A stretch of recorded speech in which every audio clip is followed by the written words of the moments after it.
Namaskar dear students and welcome to my YouTube channel Maths Academy 99, and this is another episode in which we shall be solving 35 questions of mathematics from IBPS PO Prelims exam 2016 और IBPS exam की तैयारी कराने के प्रयासों में हमारा आज का ये 11वां वीडियो है और गणित पर 8वां। और ये जो आज की क्लास है ये निश्चित रूप से मध्य प्रदेश राज्य सहकारी बैंक द्वारा मार्च के अंतिम सप्ताह में आयोजित की जाने वाली बैंकिंग सहायक और सोसाइटी मैनेजर्स की एग्जाम जो IBPS के माध्यम से आयोजित होगी उसके लिए भी इक्वली यूजफुल होगा। तो डियर स्टूडेंट्स, मैं संजय मोहन भटनागर और शुरू करते हैं अपनी आज की क्लास। आज की क्लास में फिर से मैंने बहुत कोशिश की है कि अधिकाधिक आपको शॉर्टकट्स में इसमें समझाऊं और मैं ये भी समझाऊं आपको कि कहाँ पर आपके लिए कैलकुलेशन से मेरा आशय है कि कहाँ आपको मल्टीप्लाई करना है, कहाँ आपको डिवीजन करना है, कहाँ नहीं करना है, ये मैं आपको समझाऊं क्योंकि आपको 30 मिनट में 40 क्वेश्चंस करने हैं और आपके लिए एक एक सेकंड अत्यधिक महत्वपूर्ण है। तो डियर स्टूडेंट्स, शुरू करते हैं अपनी आज की क्लास। 3 वर्षों के लिए 2000, 2005 और 2010 के लिए 3 विलेजेस में टोटल वोट्स और वैलिड वोट्स की संख्या दी गई है। इसको मैंने टाइप कर लिया है एक्सेल में और इसलिए किया है कि मुझे इसमें एक कॉलम एक्सटेंड करना होगा जिसमें मैं इनवैलिड वोट्स की संख्या निकालूंगा। ओके, इस क्वेश्चन में सिर्फ एक विसंगति मुझे दिखती है और वो ये है कि ये 6700 विलेज सी में 6720 टोटल वोट्स हैं और वैलिड वोट 6750 हैं, मतलब इससे ज्यादा है जो संभव नहीं है। बट एनीवे ये त्रुटि है इसकी टाइपिंग में, तो मैंने वही उतारा है जो इसमें दिया हुआ है। ओके, अब इस क्वेश्चन को करने के लिए मैंने ये कॉलम एक एक्स्ट्रा इसमें डाला है, invalid votes is equal to total votes minus valid votes. तो ये कॉलम यहाँ, और इसी तरह से विलेज बी के लिए मैंने ये कॉलम बनाया है और विलेज सी के लिए भी मैंने ये कॉलम बनाया है। आपको जब ये क्वेश्चन मिले तो आप इसको डिफरेंस आप यहीं कहीं लिख लें, क्योंकि टेबल बनाने का तो समय होता नहीं और ना ही आपको बनानी चाहिए। लेकिन आप ये भी कर सकते हैं कि जब आपके सामने किसी क्वेश्चन में आवश्यकता पड़े इनवैलिड वोट्स की, उसी समय आप माइनस कर लें, ये भी एक तरीका हो सकता है। ओके, तो शुरू करते हैं और लेते हैं पहला क्वेश्चन जो कि है क्वेश्चन 36। दिए गए वर्षों के लिए गांव ए के लिए औसत अवैध वोट कितने हैं? तो अवैध वोट का औसत निकालना है विलेज ए के लिए। So it is 250 plus 550, 5 2 7 1 8 8 4 1200। तो 1200 का चूंकि 3 है, 1200 का 1/3 equal to 400। So option A is the answer. औसत निकालना था, 3 से डिवाइड करना पड़ेगा। Okay, next. यदि वर्ष 2000 में गांव बी में डाले गए कुल वोट ईयर 2000 में महिलाओं द्वारा उसमें से 25% है, तो ऑब्वियसली अगर हम यहां की बात करें तो इसमें जो महिलाओं के जो वोट हैं वो हैं 8000 का 25%, अर्थात 1/4 मीन्स 2000। ठीक है, महिला वोट्स या महिला वोटर्स, करेक्ट। और कुल वैध महिला वोट 1875 है, तो वैध यानी वैलिड वो 1875 है। तो पुरुषों द्वारा डाले गए वैध वोटों की संख्या ज्ञात कीजिए। तो टोटल वैलिड वोट 7600 है, तो 7600 में महिलाओं के वैध वोट की संख्या 1875 है। सो 100 में से 75 गया 25, 15 में से 8 गया 7, 6 में से 1 गया 5। सो it is 5725। Option E is the answer. Okay, that was a very simple question. Next, year 2000 में डाले गए वैध मतों का औसत कितना है 2000 में? तो this plus this and plus this upon 3। सो 50 और 50 100, 3 और 6 9 और 2 11, 5 और 7 12 और 2 14। ऑब्वियसली 3 से कटेगा क्योंकि 4 और 1 5 और 1 6, तो 3 चौक 12, 3 सत्ते 21। सो option D is the answer. Okay, next. Total votes of village A in 2000 is what percent of valid votes polled in village C in 2010? तो हमें ये निकालना है, करेक्ट। सो ये 0 से 0 मैंने काट दिया, फिर 25 से काट देते हैं। तो 25 ढाई 250 और 25 दूनी 50, 17 बचा 175, 7 into 100। So it is 1000 upon 27%, तो अप्रोक्सीमेट वैल्यू निकलेगी ऑब्वियसली इसकी। तो 27 दिया 81। अब 3 से शुरू होने वाले ऑप्शन 2 हैं, तो हमको निकालना ही पड़ेगा। तो ओके, तो 19 और ये इधर से 0, 20 सत्ते 140, 20 अट्ठे 140, 7 सत्ते 49, तो 7 से जाएगा, 7 सत्ते 49, 7 दूनी 14 और 4 18, so obviously 37%। So option C is the answer. Okay, next, valid votes polled in village C in 2005 is by what percent less than the total votes polled in village B in 2000। ठीक, तो हमको निकालना है 8000 minus 4600 upon 8000, क्योंकि comparison इससे हो रहा है, by what percent less than total votes polled in village be in 2000। Okay, तो ये 20 से 20 कटे और यहां पर 20 एज सच, और 80 में से 46 गया 34 upon 80, so it is 340 upon 8, so it is 8 चौक 32, 2 20, 8 दूनी 16, 4 बचेगा,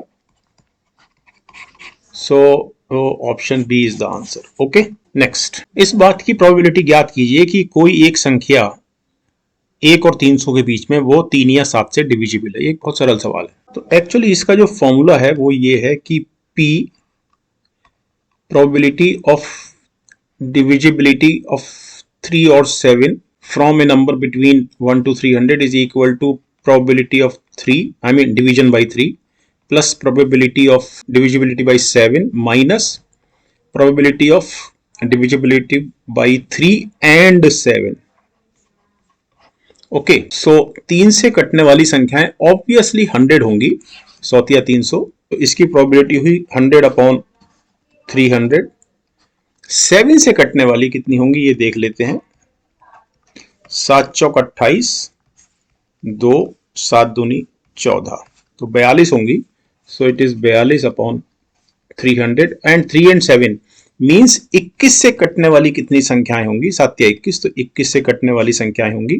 3 एंड 7 का मतलब है कि वो संख्या जो 3 से भी कटे और 7 से भी कटे, 3 से भी डिवाइड हो और 7 से भी डिवाइड हो, अर्थात 21 से डिवाइड हो।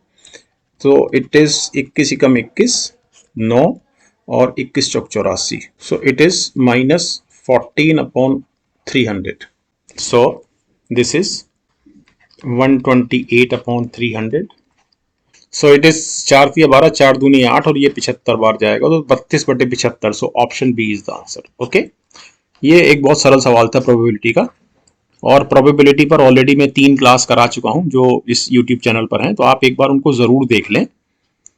नेक्स्ट, ओके, नेक्स्ट क्वेश्चन, 14 पुरुष एक काम को 18 दिन में कर सकते हैं और 15 महिलाएं उसी काम को 24 दिनों में कर सकती हैं।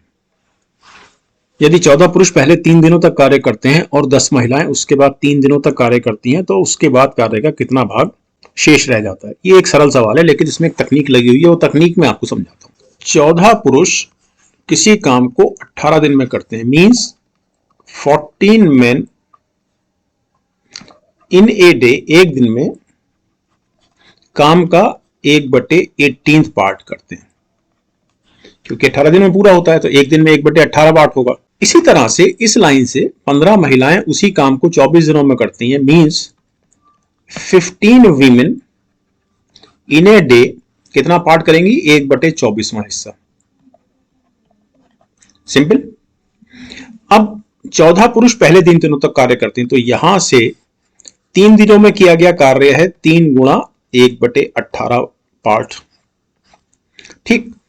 और 10 महिलाएं उसके बाद 3 दिन तक काम करती। अब यहां से समझिए जरा, इसको हम कैसे निकालेंगे। अगर 15 महिलाएं एक दिन में 1/24 पार्ट करती हैं, इसका मतलब मैं 3 से डिवाइड कर देता हूं, तो 5 वीमेन, तो मुझे यहां पर इसको यहां 3 से डिवाइड करना पड़ेगा, 24 या 72। ऑब्वियसली सिंपल सी बात यह है कि महिलाएं कम हो गई, तो ऑब्वियसली कम हिस्सा, काम का कम हिस्सा होगा एक दिन में पूरा। 5 वीमेन एक दिन में 1/72 पार्ट करेंगी, तो 10 वीमेन एक दिन में 2/72, क्योंकि 5 को मैंने 2 से गुणा किया, अर्थात 1/36 पार्ट करेंगे। ध्यान रखिए 15 को 5 बनाने के लिए मैंने 3 से डिवाइड किया था और 1/24 को भी मैंने 3 से डिवाइड किया तो 1/72 आया, सिंपल। और 5 को 10 बनाने के लिए मैंने 2 से गुणा किया तो 1/72 को भी मैंने 2 से गुणा किया। Now the question is complete. तो ये वाली लाइन तो आपने समझ ही ली यहां से कि 14 पुरुष पहले 3 दिनों तक काम करते हैं और 10 महिलाएं उसके बाद 3 दिन तक काम करती हैं। तो प्लस 10 महिलाओं द्वारा एक दिन में काम किया गया काम का हिस्सा है 1/36, तो 3 दिनों का हो गया 3 गुणा 1/36। करेक्ट, ये हमको निकालना है। तो इतना काम होगा, तो ये हो गया 3/18 मीन्स 1/6 और 3/36 1/12। सो इट इज 1/6 इज 2/12, तो 2 और 1 3, 3/12 अर्थात 1/4 हिस्सा पूर्ण होगा इस कॉम्बिनेशन से। तो कितना बचेगा 1 minus 1/4 means 3/4। So option A is the answer. So ये एक आसान सवाल था, लेकिन ये तकनीक आपको ध्यान रखनी चाहिए। नेक्स्ट क्वेश्चन, एक आयत का परिमाप P है, ये आयत है, और एक वृत्त दिया गया है जिसकी परिधि यानी कि 2πr परिमाप से 8 अधिक है। So it is equal to P + 8, और ये ध्यान रखिए R जो है रेडियस है, त्रिज्या है इस वृत्त की। अब आयत की लंबाई और चौड़ाई का अनुपात 7:3 है। सो ऑब्वियसली चूंकि जो आयत का परिमाप है ये P हमको दिया गया है, तो आयत का परिमाप होगा obviously this plus this plus this plus this.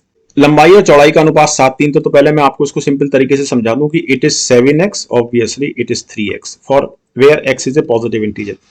इसका मतलब अगर हम इसके परिमाप की बात करें तो 7 और 3 10, 20x इसका परिमाप हुआ, but 20x is equal to P। So x is equal to P/20, अर्थात लंबाई हुई 7P/20 और चौड़ाई हुई 3P/20। क्लियर। वृत्त की त्रिज्या यानी R और आयत की लंबाई कितनी है 7P/20, तो 20 ऊपर आ जाएगा। और ये रेशियो कितना है, ये रेशियो है 1/2 मीन्स 40R = 7P। अब हमें R निकालना, हमें आयत की लंबाई निकालनी है। ओके, तो हमें P को हटाना पड़ेगा यहां से, इस जगह से। सो इट इज 2 गुणा 22/7 गुणा R को मैं ऐसे ही लिखूंगा, P की जगह मैं लिखूंगा 40R/7 प्लस 8। 7 एलसीएम आया, 22 दूनी 44R equal to 40R plus 56, 4R equal to 56, R equal to 14। Option A is the answer. ओह, मैंने अभी देखा आयत की लंबाई निकालनी थी, तो आयत की लंबाई निकाल देते हैं। तो आयत की लंबाई यहां से निकलेगी, मैं आपको फिर डायरेक्ट करके भी दिखा दूंगा। सो ऑब्वियसली R बराबर 14, सो P बराबर 40 गुणा 14/7, 7 दूनी 14, 80 हो गया, लेकिन लंबाई है 7P/20। सो लेंथ बराबर 7P/20 मीन्स 7 गुणा 80/20, 20 चौक 80, 4 सत्ते 28। So option C is the answer. और अब मैं इसको यहीं से डायरेक्ट करके दिखा देता हूं, क्योंकि मैंने पहले इसमें रेडियस निकाल दी थी। यहीं से कर लेते हैं। हमको P चाहिए, तो हमको R को रिमूव करना होगा, अर्थात 2 गुणा 22/7 इंटू, और R की जगह चूंकि R रिमूव करना है 7P/40 equal to P + 8। Correct. तो 7 से 7 कटा, 2 से ये 20 बार कटा, फिर 2 धाई 20 और ये 11 बार। So 11P is equal to 10P + 80 means P बराबर 80। तो आपने देखा कि P बराबर 80, यहां भी 80 आ गया था। फिर चूंकि लेंथ 7P/20 थी, मैं रिपीट नहीं कर रहा हूं, तो ऑब्वियसली 28 आ जाएगा। So option C is the answer. Okay, आसान क्वेश्चन था ये। नेक्स्ट, ए किसी योजना में 5% पर और बी उसी योजना में 3% पर 2 वर्ष के लिए निवेश करता है, यानी दोनों ने 2 वर्ष के लिए निवेश किया। यदि ए और बी द्वारा निवेश की गई कुल राशि 4000 रुपए है और दोनों द्वारा प्राप्त साधारण ब्याज समान है तो ए द्वारा निवेश की गई राशि ज्ञात कीजिए। बहुत बहुत बहुत सरल सवाल है। माना ए द्वारा निवेश की गई राशि 100p है, करेक्ट, मींस 100p ब्याज निकाल रहा हूं मैं, 100p into number of years to rate of interest ए ने 5% पे किया है अपॉन 100, तो ये तो ब्याज हुआ ए का, लेकिन ये ब्याज बराबर है बी द्वारा प्राप्त किए गए ब्याज के। So it is equal to 4000 minus 100p, क्योंकि टोटल दोनों द्वारा निवेश की गई राशि 4000 थी, 100p ए ने किया, ये ए ने किया, यहां पर मैं बी निकाल रहा हूं, तो इट इज 4000 माइनस 100p, और कितने साल के लिए, 2 साल के लिए, किस रेट ऑफ इंटरेस्ट पर, 3% पर, अपॉन 100, सिंपल। सो ये 100 इस 100 को कैंसिल करता है, 5 दूनी 10, 10p, और ये 100 इस 4000 में से 40 कर देगा, 100 से डिवाइड हो रहा है, माइनस p, 3 दूनी 6, means 10p plus 6p equal to 240, 16p equal to 240, p is equal to 240 बटे 16, 16 एकम 16, 16 पंजे 80, लेकिन मैंने ए की निवेश की गई राशि 100p माना था, so it is 100 into 15, that is 1500। Option B is the answer. Next, जब दो ट्रेनें विपरीत दिशा में चलती हैं तो वे एक दूसरे को 14 सेकंड में पार करती हैं, और जब वे एक ही दिशा में चलती हैं तो एक दूसरे को 3 मिनट 2 सेकंड में पार करती हैं। तेज गति वाली ट्रेन की गति धीमी ट्रेन की गति से कितने प्रतिशत अधिक है? Good question. क्वेश्चन टिपिकल है, आई मीन यदि आप इसको ट्रेडिशनल तरीके से करेंगे तो आपको निश्चित रूप से समय लगेगा, लेकिन just see the way I do it, okay. अब यह बात तो तय है कि दोनों ट्रेन को, चाहे वो विपरीत दिशा में चलें या एक समान दिशा में चलें, दोनों ट्रेन को जो दूरी तय करनी होगी एक दूसरे को क्रॉस करने में, वो दोनों ट्रेन की लंबाई का योग होगी, करेक्ट। तो दूरी, बल्कि तय की जाने वाली दूरी, तय की जाने वाली दूरी को हमने मान लिया कैपिटल एल, लेंथ, ये दोनों ट्रेन की लंबाई का योग होगी, ओके, सिंपल। तो ये चीज को आप ध्यान रखिए। अब इसके बाद वो ये कह रहा है तेज गति वाली ट्रेन की गति धीमी गति की ट्रेन से कितने प्रतिशत अधिक है? तो धीमी गति वाली ट्रेन की गति मैंने मानी 100 मीटर पर सेकंड, और तीव्र गति वाली मानी मैंने, ये बहुत ही सिंपल शॉर्टकट है, तीव्र गति वाली ट्रेन की गति 100 प्लस सम p मीटर पर सेकेंड। तो एक्चुअली मुझे p निकालना है, क्योंकि मैं 100 में जोड़ रहा हूं तो मुझे परसेंटेज मिल जाएगी 100 से कितना ज्यादा है, so that will give me the required percentage. Very simple, simplest shortcut है और 2 लाइन का सवाल है, ओके। नाउ ऑब्वियसली जब वो विपरीत दिशा में चलेंगी तो गति जुड़ेगी, इसलिए speed equal to distance upon time फॉर्मूले से विपरीत दिशा में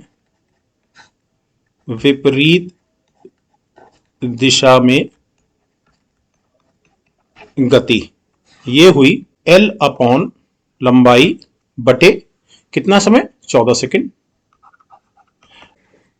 तो विपरीत दिशा में जब गति, जो रिजल्टेंट गति होगी, वो दोनों ट्रेन जो हैं उनकी गति को जोड़कर प्राप्त होगी, अर्थात 100 plus p plus 100,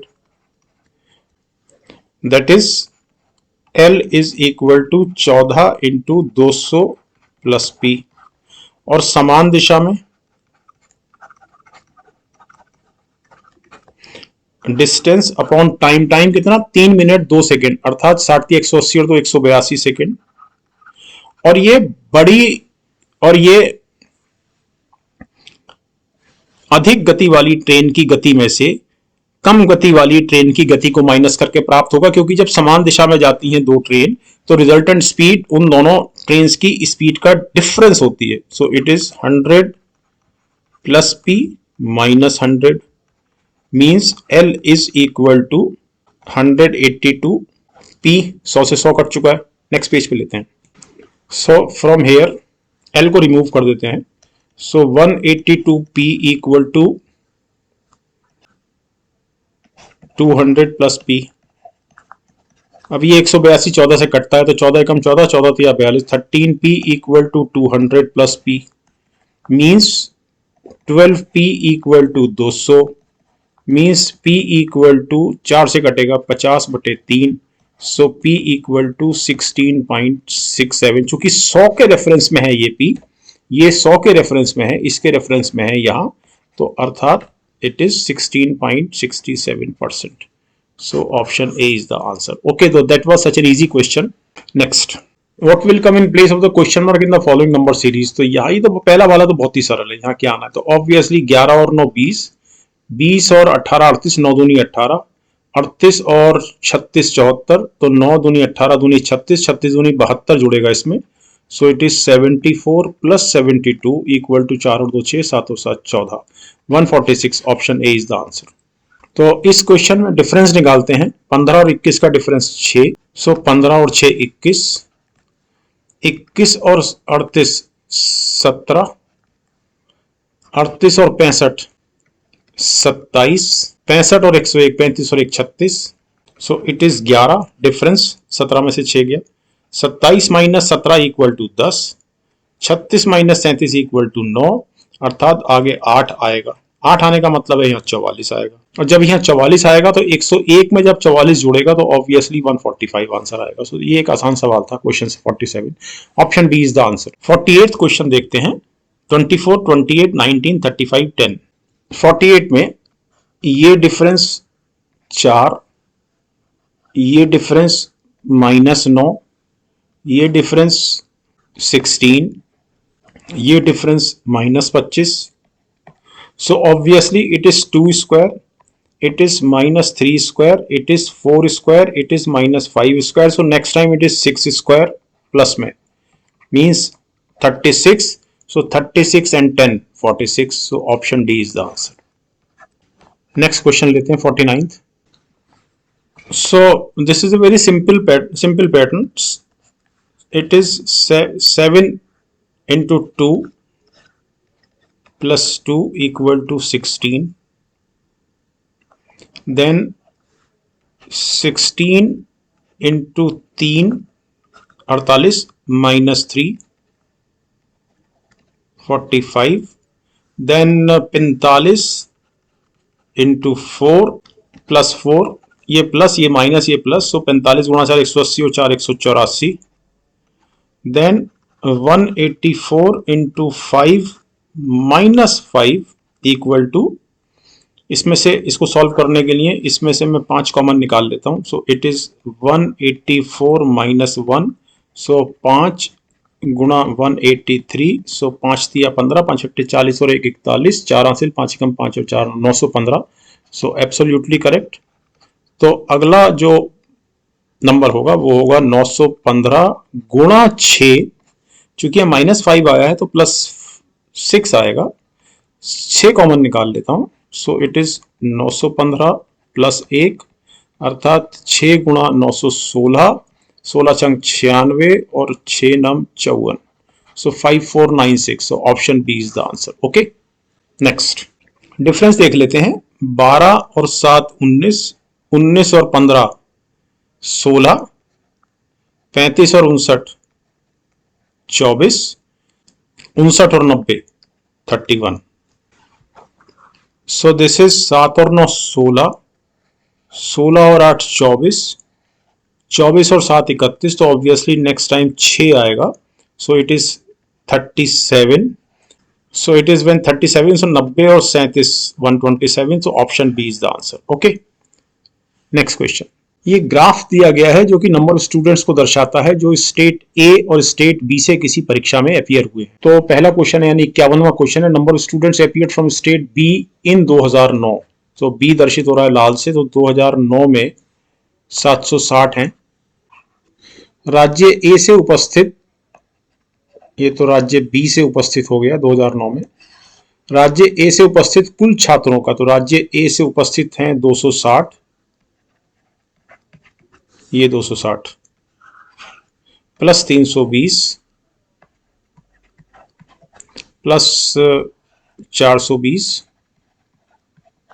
plus 660 plus 540 plus 440। Okay, so this is of course ये जीरो से, इस वाले जीरो से इन सबके जीरो कट गए। सो 76, और अब मैं इनको जोड़ देता हूँ, 4 और 4 8, 6 14, 2 16, 2 18 और 6 24, 2 हासिल 6 5 11, 6 17, 4 21, 3 24 और 2 26। तो 4 से ये 19 बार कटेगा और 4 छंग 24, 2 4 छंग 24। सो दिस इज 1900 अपॉन 66, तो निकाल लेते हैं। 2 2 छंग 12, 2 छंग 12 और 1 13, 10 में से 2 गया 8 और 8 में से 3 गया 5, एंड इट इज 8 8 छंग 48, 4 8 छंग 48 और 4, 10 में से 8 गया 2, 7 में से 2 गया 5, सो it is 28। So option D is the answer. Okay, next question. 2004 और 2005 में एक साथ राज्य ए से, सो इट इज 260 प्लस 320, और 2008 और 2009 के बीच राज्य बी के छात्रों से कुल संख्या में के बीच में कितना अंतर है? तो 2008 और 2009 में राज्य B means this and this, numeric value निकालनी है, माइनस प्लस नहीं लिखना है। ओके, मतलब प्लस में ही लेनी है, न्यूमेरिक वैल्यू निकालनी है। तो इट इज 2 और 3 5, 6 और 2 8, एंड 6 4 10, 5 और 7 12, so 1200 minus 580, so it is 620। Option C is the answer. Next, 2004 2006 और 2008 में राज्य बी से परीक्षा में बैठने वाले छात्रों की संख्या। 2004, सो इट इज 340 प्लस 2006 320, 2008 440। छात्रों की संख्या का 2005 मीन्स 320, 2007 660, 2009 440 में राज्य ऐसे उपस्थित छात्रों की संख्या से अनुपात क्या है? तो 0 से 0 काट देता हूं मैं। सो इट इज 4 और 6 और 4 10, 5 और 3 8 और 3 11, एंड 4 और 6 10 और 2 12, 5 और 6 11 और 3 14। सो 2 से कैंसिल होगा ये, सो 55 बटे 71, so 55:71, so option B is the answer. Next, वर्ष 2009 में संबंधित राज्यों से राज्य ए व राज्य बी से वर्ष 2009 में छात्रों की संख्या की तुलना में यदि वर्ष 2010 में राज्य ए से उपस्थित छात्रों की संख्या में 10% की, तो राज्य ए इसमें 10% की वृद्धि हुई है 2010 में, तो हम 2010 की बात कर रहे हैं। तो स्टेट ए में 440 में 10% की वृद्धि हुई है, तो इट इज 440 गुणा 110/100, और राज्य बी में 15% की वृद्धि हुई है। सो बी में 760 गुणा 115/100। तो 2010 में राज्य ए से राज्य बी के छात्रों की संख्या का अनुपात क्या है? अब आप ये देखिए कि मुझे ये अनुपात निकालना है, तो मैंने पहले इसको कैलकुलेट नहीं किया है, स्टेट ए को या स्टेट बी की संख्या में छात्रों की संख्या को मैंने कैलकुलेट नहीं किया है। इसलिए नहीं किया है क्योंकि मुझे मालूम है कि 100 से 100 कैंसिल हो जाएगा, और मैं इसको अगर पहले कैलकुलेट करता हूं तो एक तो इसमें समय लगता है, नंबर 2 डिवीजन या मल्टीप्लिकेशन में यदि आप कैलकुलेशन कोई भी कैलकुलेशन करते हैं, नॉट ओनली डिवीजन और मल्टीप्लिकेशन, तो उसमें त्रुटियों की आशंका बनी रहती है, और उसके परिमार्जन के लिए, यानी अगर कोई त्रुटि हो गई है तो उसके परिमार्जन के लिए आपको फिर से समय लगेगा, तो आपको अननेसेसरी अनावश्यक जो गणनाएं हैं, कैलकुलेशन है, उनसे बचना चाहिए। तो दिस इज इक्वल टू 100 से 100 कैंसिल हुआ, इस जीरो से ये जीरो कैंसिल हुआ, सो it is 44 into 110 upon 76 into 115, correct. तो ये 4 से जाएगा तो इट इज 11, और दिस इज 19, करेक्ट।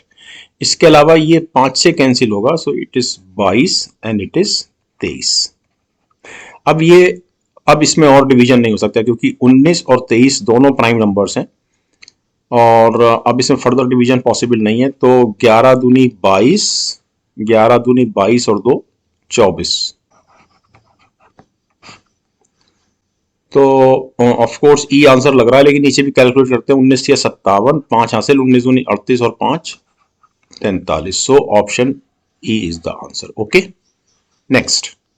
राज्य ए और राज्य बी के छात्रों की औसत संख्या के बीच कितना अंतर है? तो आपको इन दोनों राज्य ए और राज्य बी के समस्त छात्रों की जो 6 वर्षों की संख्या है, इनको जोड़ के 6 से डिवाइड करना पड़ेगा। मेरे ख्याल से मैंने स्टेट ए के छात्रों की संख्या का टोटल कहीं पिछले किसी क्वेश्चन में किया हुआ है। हाँ, यहाँ किया हुआ है। So it is 260 plus 320 plus 420 plus 660 plus 540 plus 440।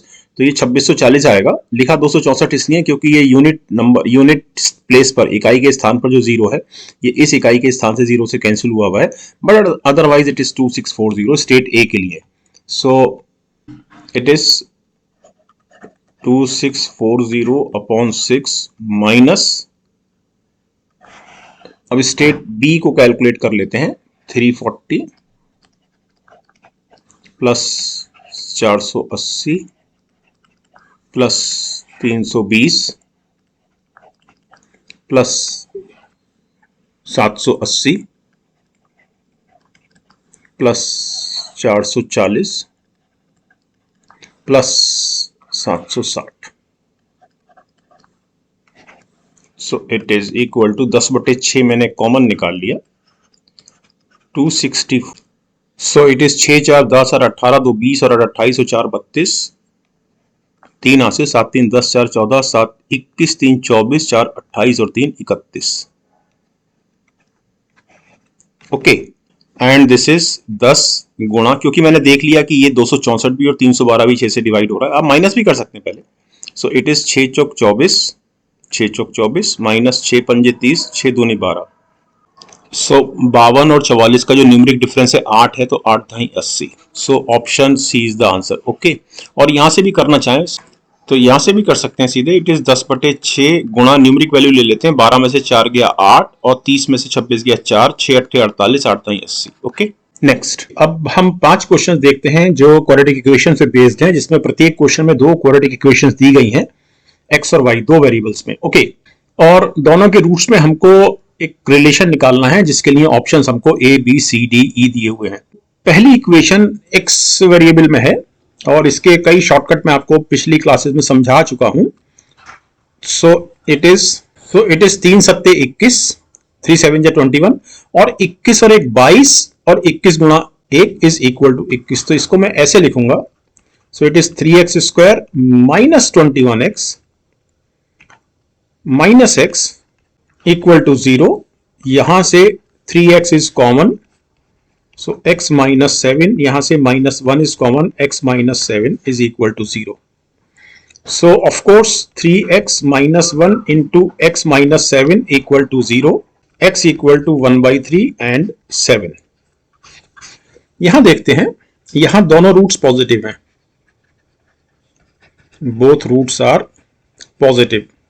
क्यों है ये पिछली नई क्लासेस में बात कर चुका हूं। ओके, दूसरी चीज ये है कि 8 और 7 15 और 8 सत्ते 56। तो यहां जो रूट्स हुए वो हुए y equal to 7 and y equal to 8। अब हम कंपैरिजन करने के लिए एक नंबर लाइन खींच लेते हैं। So x is equal to 1/3, x is equal to 7, y is equal to 7 and y is equal to 8। So of course always x is less than or equal to y. So it is y is equal to 8. Correct? ये x y से छोटा है या y के बराबर है। Correct? इसी तरह से ये x. So आंसर हुआ इसका option D is the answer. Next. So here we have 36 दूनी 72 और 9 8 72 और 9 8 17। तो हम इसको लिखेंगे 2x square minus 8x minus 9x plus 36 equal to 0. So from here it is 2x common and it is x minus 4 और यहाँ से 9 common x minus 4. So it is 2x minus 9 into x minus 4 equal to 0. X equal to 9 upon 2 and 4. यहां देखते हैं 44 दूनी 88 और 11 अट्ठे 88 और 11 और 8 19. So here we have 2y square minus 8y minus 11y plus 44 equal to 0. यहां से 2y is common, y minus 4 और यहां से 11 common, y minus 4. So it is 2y minus 11 into y minus 4 is equal to 0. y equal to 11/2 and 4. Number line पर देखते हैं x equal to 9 upon 2 then x equal to 4. y equal to 4 and y equal to 11 upon 2 यानी कि 5 point something यानी कि यहां आया y. So option E is the answer. Okay, no relation. Next, यहां से इस जगह से it is x equal to root 169, x equal to plus minus 13. यहां से y square equal to 169 means y equal to root 169 means y बराबर plus minus 13. So x बराबर 13, x बराबर माइनस 13, y बराबर 13 and y equal to minus 13. So of course no relations. यहां पर x और y बराबर भी हैं लेकिन ये x इस y से छोटा है और ये x इस y से बड़ा है. Okay, so option E is the answer. Next question. So this is 3x square plus 20x plus 25. दोनों रूट नेगेटिव होंगे. 25 दिया 75, 15 पंजे 75 और 15 5 20, तो ये हो गया 3x square plus 15x plus 5x plus 25 equal to 0. So from here 3x is common, x plus 5, or from here 5 is common, x plus 5 equal to 0. 3x plus 5 into x plus 5 equal to 0. x equal to minus 5 by 3 and x equal to minus 5. यहां देखते हैं 3 गुणा 8 is 24 and 12 गुणा 2 12 दूनी 24 और 12 और 2 14. तो इसको मैं इस तरह से लिखूंगा 3y square plus 12y plus 2y plus 8 equal to 0. 3y common, y plus 4 और यहां से 2 common. Okay, so it is 3y plus 2 into y plus 4 equal to 0 means y equal to 4 and minus 2 by 3 minus 4. Number line पर लेते हैं x equal to minus 5 by 3, x equal to minus 5, y equal to minus 4 and minus 2 by 3. Obviously no relations. ये x इस y से छोटा भी है लेकिन ये x इस y से बड़ा भी है. Okay, so of course no relation. Option E is the answer. और आखिरी क्वेश्चन लेते हैं 60 क्वाड्रेटिक इक्वेशंस के 5 क्वेश्चंस के सेट में. 3 दूनी 6 और 3 और 2 5. तो यहां पर हुआ 3x square plus 3x plus 2x plus 2 equal to 0. 3x is common, x plus 1 यहां से 2 common, x plus 1 is equal to 0. 3x plus 2 into x plus 1 is equal to 0. x equal to minus 2 by 3, x equal to minus 1. इसको देखते हैं 24 या 72 और 12 छंग 72, 12 6 18. So it is 3y square plus 12y plus 6y plus 24 equal to 0. यहां से 3y common, y plus 4, यहां से 6 कॉमन, y प्लस 4. यहां पे आपको ये भी आप कर सकते हैं, मैंने अभी ध्यान दिया बाद में कि यहां ऑब्वियसली 3 कॉमन है. तो पहले मैं इसको कर दूं फिर मैं आपको इसको समझाता हूं. So it is 3y plus 6 into y plus 4 ऐसे आया. 3y प्लस 6 में से 3 बाहर आ गया. So y plus 2 into y plus 4 equal to 0, so y equal to -2 -4। और यहां से मैं 3 कॉमन निकाल देता हूं, so it is y square plus 6y plus 8। दोनों रूट्स नेगेटिव होंगे, बोथ रूट्स आर नेगेटिव, और 4 और 2 6, 4 दूनी 8, so y equal to -2 -4। Same number line पर लेते हैं, x equal to -2/3, x equal to 1 -1, y equal to -2, y equal to -4। So x is always greater than y, so option A is the answer.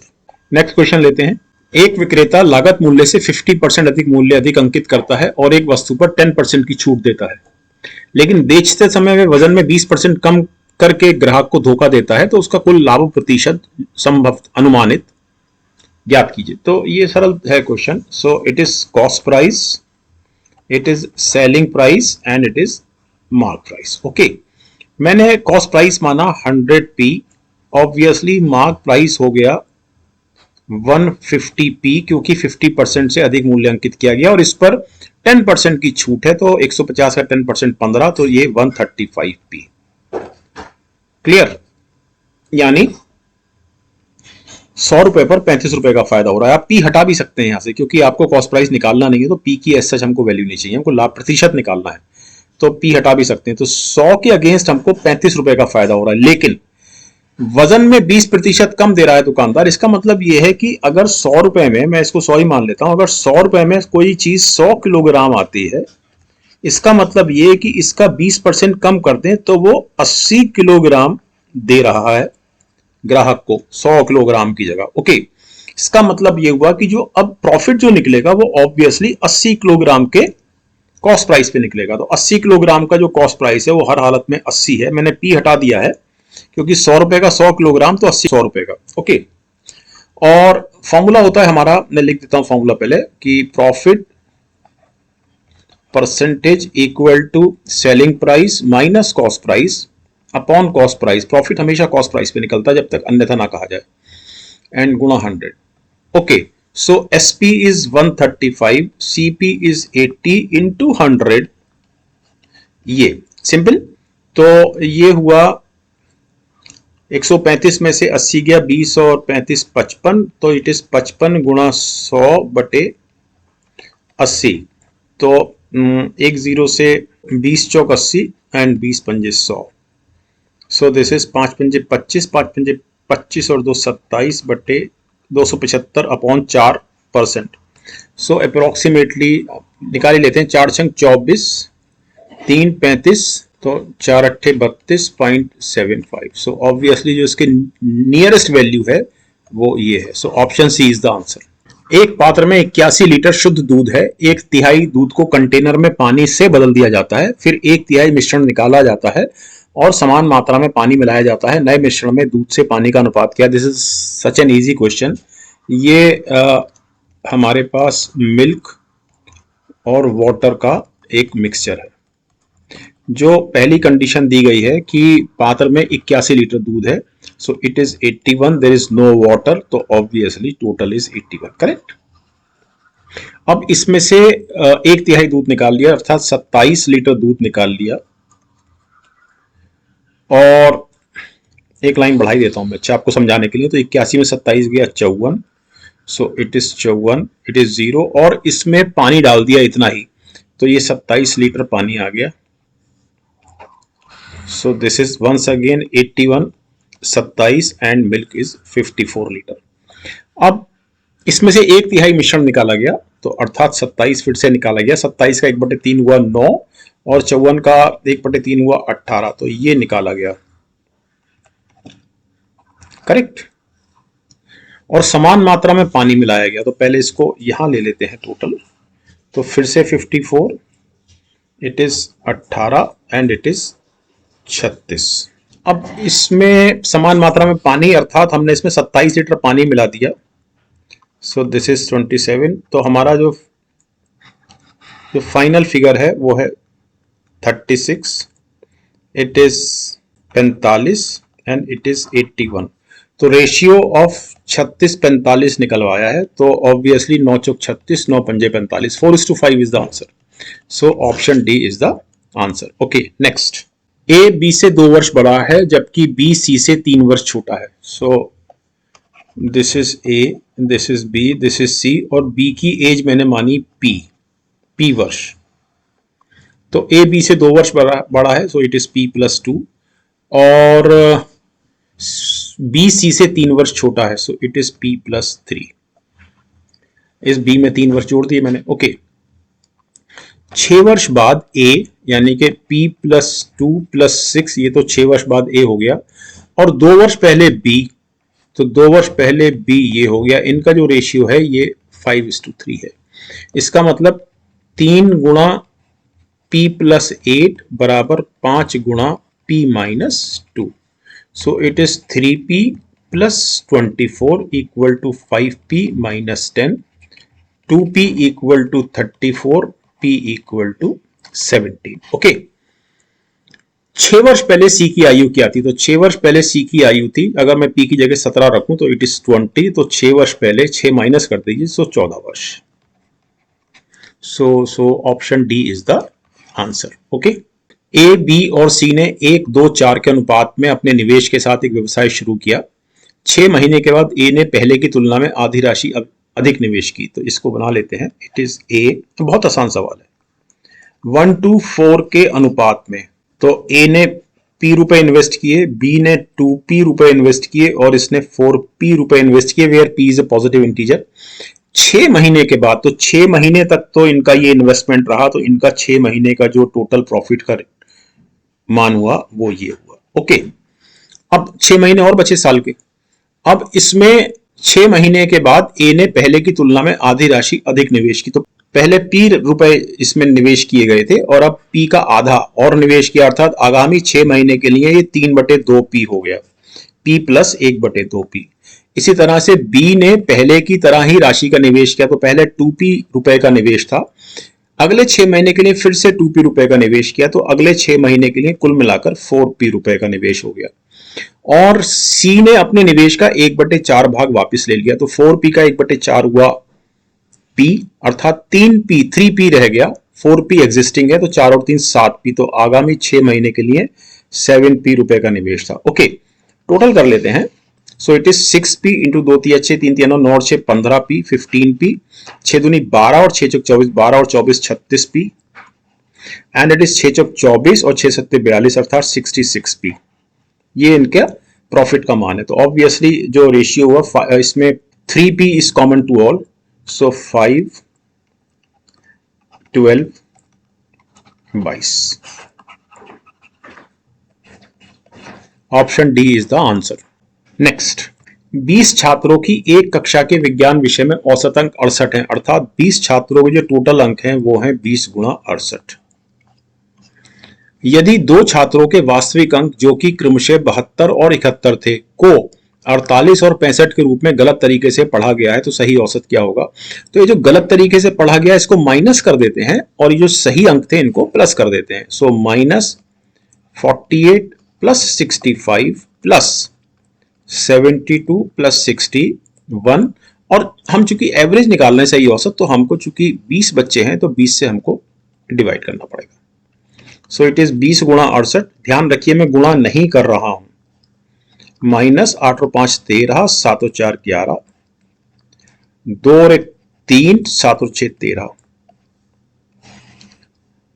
So this is 20 गुणा 68 plus 133 minus 113 means +20 upon 20. So this is equal to 68 plus 1 equal to 69.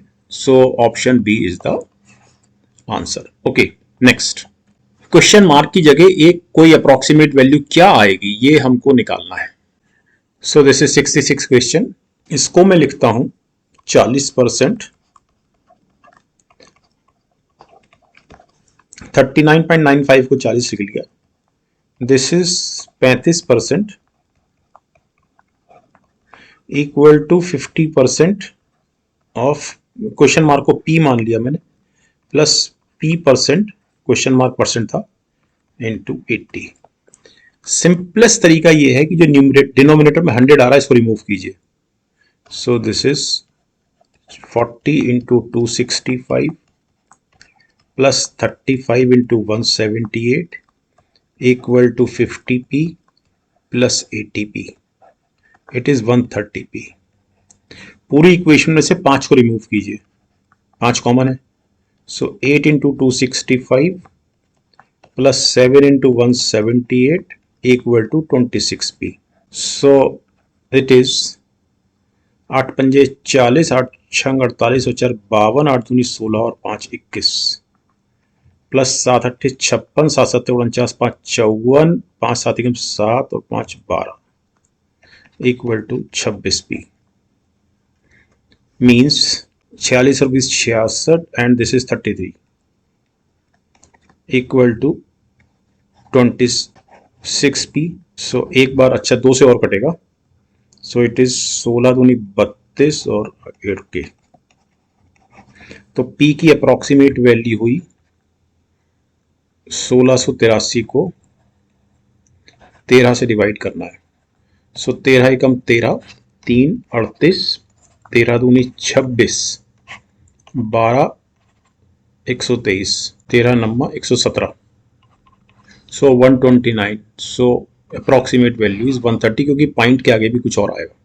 Okay, next question लेते हैं। ये एक बहुत सरल सवाल है। Square root of 0.25 is 0.5 गुणा square root of 0.16 is 0.4 into 15/7 equal to p। Means 5 गुणा 4 गुणा 15 बटे 7 को अप्रोक्सीमेटली 8 कर देता हूं और इन पॉइंट को रिमूव करने के कारण डबल जीरो लग गया। ओके, चौक 20 तो 15 और 20 चौक 80 40। सो इट इज 5 3 बटे 8। तो अप्रोक्सीमेट वैल्यू हमको निकालनी है। सो 8 चौक 32 और 8 तिया 24। So of course 0.43। 8 चौक 32 0.4 अप्रोक्सीमेटली आएगा। So it is 0.4। हमने थोड़ा मैनिपुलेशन भी किया है, हमने डिनोमिनेटर बढ़ा दिया था, 7 की 8 कर लिया था, 700 को 800 कर लिया था। सो of course option A is the answer. Next ये वाला। सो it is question mark upon 528.99 को मैं 529 लिखता हूं इक्वल टू 324.02 को मैं 324 लिखता हूं upon p। Means p square is equal to 324 into 529। So square हटा के इधर स्क्वायर रूट ले लेता हूं। स्क्वायर रूट आपको 25 तक के याद होने चाहिए, या स्क्वायर याद होने चाहिए 25 तक के, ऐसे कहें तो this is 18 and this is 23। सो 18 तिया 54, 5 18 दूनी 36 और 5 41, 414। सो option D is the answer. Next, so question 69। This is 682 upon 100 into 782 divided by 856. This is the quotient. This is equal to p. So this is very simple. 2 से काटता हूं इसको, 856 को और 682 को। सो इट इज 341 गुणा 782 अपॉन 100 गुणा 428। 2 से और कटेगा। सो इट इज 341 इंटू 391, 39 दूनी 78, 100 इंटू एंड इट इज 2 दूनी 4 और 14। अप्रोक्सीमेट वैल्यू लिखता हूं इसकी अब। सो इट इज 340 प्लस 4 गुणा 400 बटे 100 गुणा, इसको मैंने 200 लिख दिया। सो 200 दूनी 400, इस जीरो से ये जीरो कटा। सो 34 दूनी 68, 68 बटे 10। सो अप्रोक्सीमेटली 6.8। तो ये अप्रोक्सीमेट वैल्यू इसके पास आती है E। So option E is the answer. Okay, आखिरी क्वेश्चन लेते हैं। तो 15.5 को मैं अप्रोक्सीमेटली करते हुए 16% कर देता हूं, 849 को 850 कर देता हूं, 24.8 को 25 कर देता हूं और 651 को 650 कर देता हूं। ऑफ कोर्स एक एक जीरो कट गया। सो इट इज 16 पंजे 80, 8 हासिल, 16 अट्ठे 128 और 8 136 बटे 10 प्लस 25 पंजे 125, 12 हासिल, 25 गुणा 6 150, सो it is 162। So it is 60 और 25 85, 6 और 3 9 2, सो इट इज 298.5 अप्रोक्सीमेटली। सो 298.5, तो इसकी जो नियरेस्ट वैल्यू है ऑप्शंस में वो ये है। So option A is the answer. तो thank you very much dear students. और मेरे ख्याल से आपको मैथ्स के बहुत सारे इसमें शॉर्टकट्स और लॉजिक से हम कैसे क्वेश्चंस को सॉल्व करें आपको क्लियर हुआ होगा। और अब मिलते हैं हम नेक्स्ट क्लास में। यदि आपकी कोई क्वेरी है तो आप मुझे इस टेलीग्राम आईडी पर निश्चित रूप से भेज सकते हैं। नमस्कार।